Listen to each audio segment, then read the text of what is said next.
believe it or not, I was actually asked my thoughts on this game by someone. His name was Twisted Nightmare X. I think that's his name. I'm sorry, I'll leave your name in the description, dude, if you ever do watch this. But he asked me what my thoughts of Mass Effect 3, what my thoughts were on Mass Effect 3. Tongue-tied today. So I decided, finally, to make a video talking about that, and more specifically, the game itself and the ending. So, without further ado, Mass Effect 3! I got Fem Shepard on the cover there, because, honestly, her voice actor puts in a lot more work than the guy's voice actor does. I forget their names, because, quite honestly, there are days when I just forget about this game. It's sad. Now, honestly, I came into Mass Effect really late. I came into Mass Effect 2 last year, actually, sometime like in February of last year. And I remember because I was at a friend's house and he was playing Mass Effect 2 on his Xbox, so I was like, "Oh, what is that?" And he's like, "Oh, it's Mass Effect. You heard of it?" I'm like, "I've heard of it. I'm not really into third-person shooters, though." And he's like, "Oh, dude, you should try it. It's really fun." So I tried it for like 15 minutes, and I was playing it for 2 hours, and finally when I left, I just went straight to GameStop and just bought the PS2 version of it, because I didn't have an Xbox at the time. And I just remember having so much fun playing it. Just, like, absolute... The camera got messed up. Hold on. Crap. Forget it. And I just remember having so much fun playing it.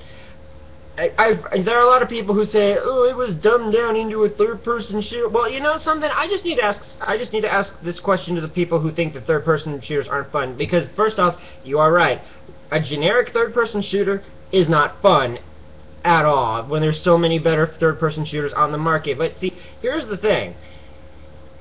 You know what, I'm not an expert on third-person shooters, but I'm just going to say this. As far as third-person shooters go that I've played, Mass Effect 2 is one of the better ones.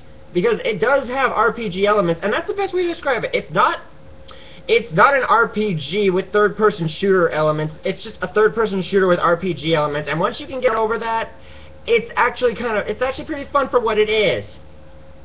I mean, the story, it's okay. It's not that great. Well, I mean, it's not that great anymore with all the reveals that the Reapers aren't, in fact, Lovecraftian-style gods that are mysterious in origin we'll never fully understand. No, they're just machines made by an alien race that destroy organic life and to replace it with synthetic life, and the cycle.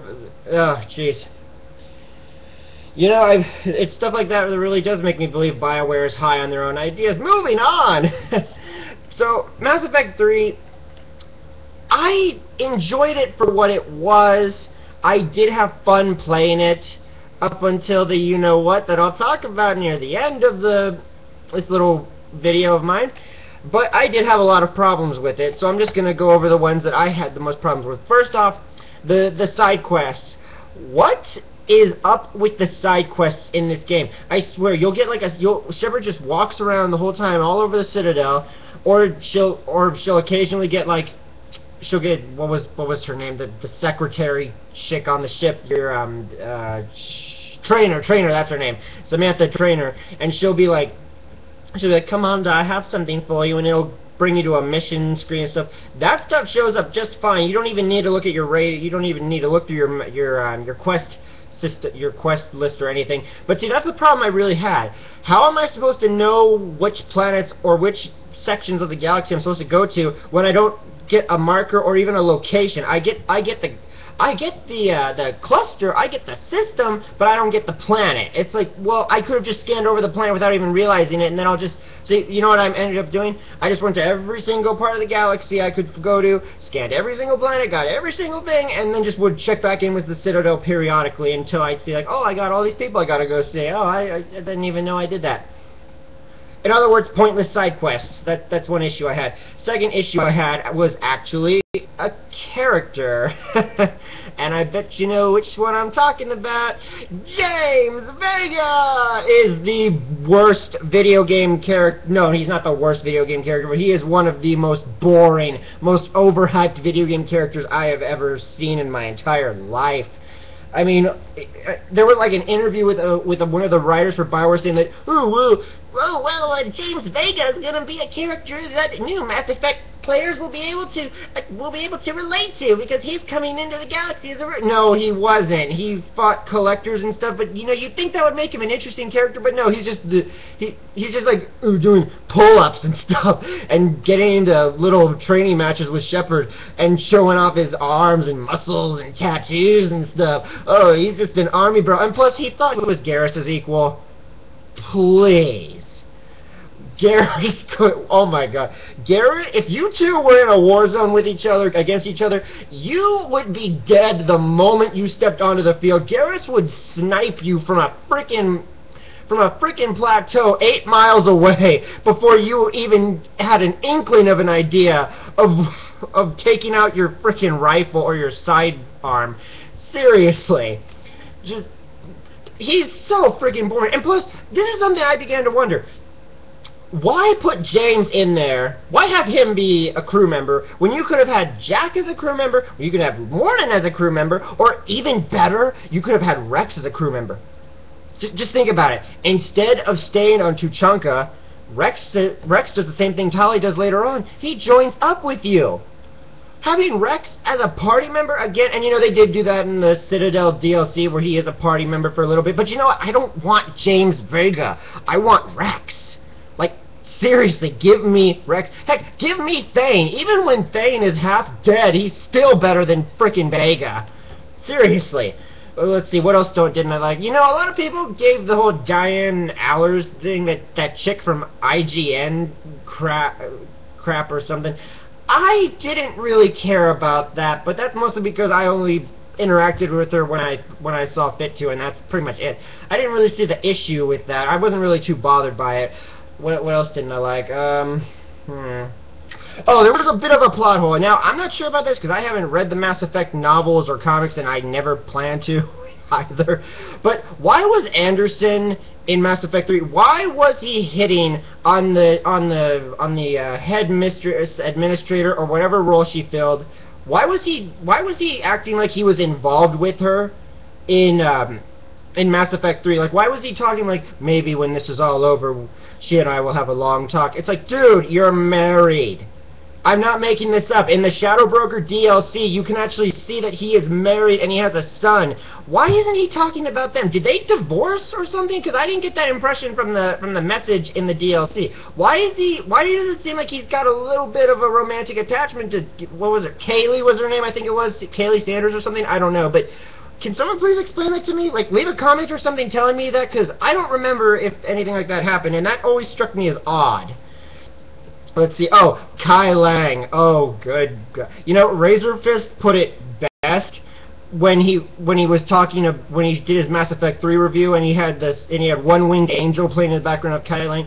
Who in the heck is Kai Lang, and why?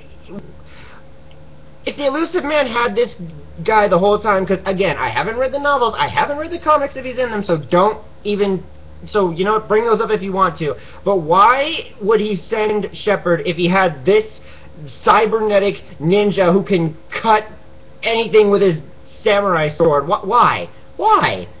And plus, do you really expect me to believe that this dude that this guy was any kind of threat whatsoever? He was a joke. I wasn't once intimidated by him at all. And guess what? His boss fight is so freaking easy that you just have it's a joke. It's a joke. And the Leviathan DLC, I know it doesn't really count as part of the main game, but I just want to get it out of the way before I talk about the ending for the last 30 seconds of this video.